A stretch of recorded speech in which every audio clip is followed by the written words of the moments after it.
सांगोला विधानसभा मतदारसंघाच्या प्रचाराच्या निमित्ताने या ठिकाणी प्रचार पदयात्रा काढलेली होती। काही भागातली पदयात्रा चांगल्या पद्धतीने पार पडलेली आहे। कोणीतरी विनंती करा त्यांना। आणि स्वर्गीय आबासाहेबांनी या मतदारसंघात आणि तालुक्यामध्ये 60 वर्ष राजकारण आणि समाजकारण करत असताना सर्व जाती धर्मातील गोरगरीब कष्टकरी दीनदलित वंचित घटकांना सोबत घेऊन काम केलेलं आहे। आणि विशेष लक्ष स्वर्गीय आबासाहेबांचं आंबेडकरी विचारांच्या सर्व कार्यकर्त्यांवरती होतं। जो विचार अण्णाभाऊ साठेंनी जपला, जो विचार डॉक्टर बाबासाहेब आंबेडकरांनी लिहिला संविधानात आणि त्याचाच अनुकरण करून जीवनभर स्वर्गीय आबासाहेबांनी आपलं जीवन व्यतीत केलं।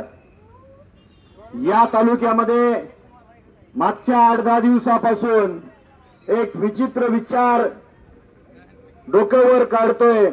एखाद्या तरुण सहकार्यांनी व्हॉट्सअपच्या स्टेटसला स्वर्गीय आबासाहेबांचा फोटो किंवा व्हिडिओ ठेवला, त्याला बोलवायचं, दम द्यायचं आणि स्टेटस डिलीट करायला लावायचं। शेवटच्या सभेमध्ये ते रेकॉर्डिंग मी तुमच्या समोर आणणार आहे। कदापि 60 वर्षामध्ये स्वर्गीय आबासाहेबांनी अशा विचाराला थारा दिला नाही। माझ्या तालुक्यातला आणि मतदारसंघातला गोरगरीब कष्टकरी वर्गातील नागरिक सुखाने समाधानाने आणि भीतीमुक्त जगला पाहिजे याच्यासाठी आबासाहेबांनी कष्ट घेतलं।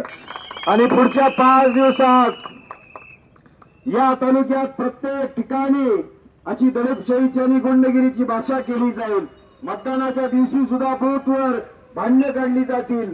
तुम्हाला सर्वांना विनंती आहे, डॉक्टर बाबासाहेब आंबेडकरांनी आणि स्वर्गीय आबासाहेबांचा तोच विचार, आपण निवडणूक ही शांततेत पार पाडून घ्यायची, पण हे करत असताना तुमच्या केसाला सुद्धा धक्का लागणार नाही, त्याचा जबाबदारी आम्ही घेतोय। भविष्य काळामध्ये या आपल्या मतदारसंघामध्ये सर्व जाती धर्मातील गोरगरीब जनतेच्या मुलामुलींना चांगलं शिक्षण मिळालं पाहिजे, महिलांना चांगली सुरक्षा मिळाली पाहिजे, माता भगिनींना हाताला काम मिळालं पाहिजे, तरुण तरुणींना हाताला काम मिळालं पाहिजे, चांगली आरोग्य सेवा मिळाली पाहिजे। याच्यासाठी भविष्य काळात आपण काम करणार आहोत। आणि समाज कल्याणच्या माध्यमातून या वंचित घटकांची कामं करण्याचा निर्धार आपण केलेला आहे। बऱ्याचशा मुलामुलींना अजून शिष्यवृत्तीचे पैसे मिळाले नाहीत, अंगणवाडी सेविका आणि आशा वर्कर्सचे अनेक प्रश्न प्रलंबित आहेत, त्यांच्यासाठी आपण काम करणार आहोत। निश्चितपणे 20 तारखेला आपण सर्वांनी ताकदीनं या भागातून शहरातून चांगल्या पद्धतीनं 4 नंबरचं नाव आहे डॉक्टर बाबासाहेब अण्णासाहेब देशमुख, त्याच्या समोरचं चिन्ह आहे शिट्टी, आणि शिट्टीच्या समोरचं बटन दाबून भरघोस असं मतदान रूपी तुम्ही आशीर्वाद द्याल एवढी विनंती करतो। आणि 23 तारखेला या मतदारसंघावरती लाल बावटा फडकून स्वर्गीय आबासाहेबांना श्रद्धांजली वाहूया।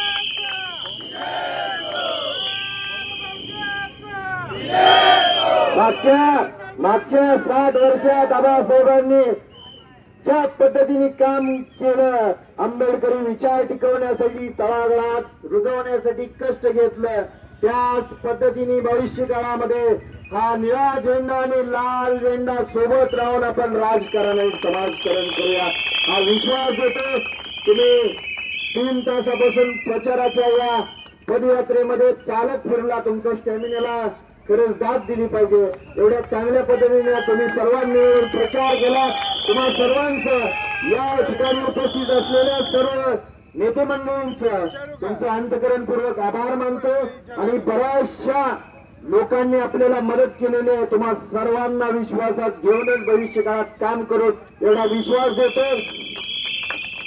या ठिकाणी पक्षप्रमुख उपस्थित आहेत, अक्षय दादा आहेत, बापूसाहेब ठोकळे साहेब आहेत, प्रवीण आहेत, दीपक सर आहेत, किशोर सर आहेत, बाळासाहेब, बरीचशी मंडळी या भागातली आपले चांगल्या पद्धतीने काम करतायत। निश्चितपणे सर्व गैरसमज वादविवाद सगळे मिटवून आपल्याला या तालुक्यात आंबेडकरी विचार रुजवायचा आहे।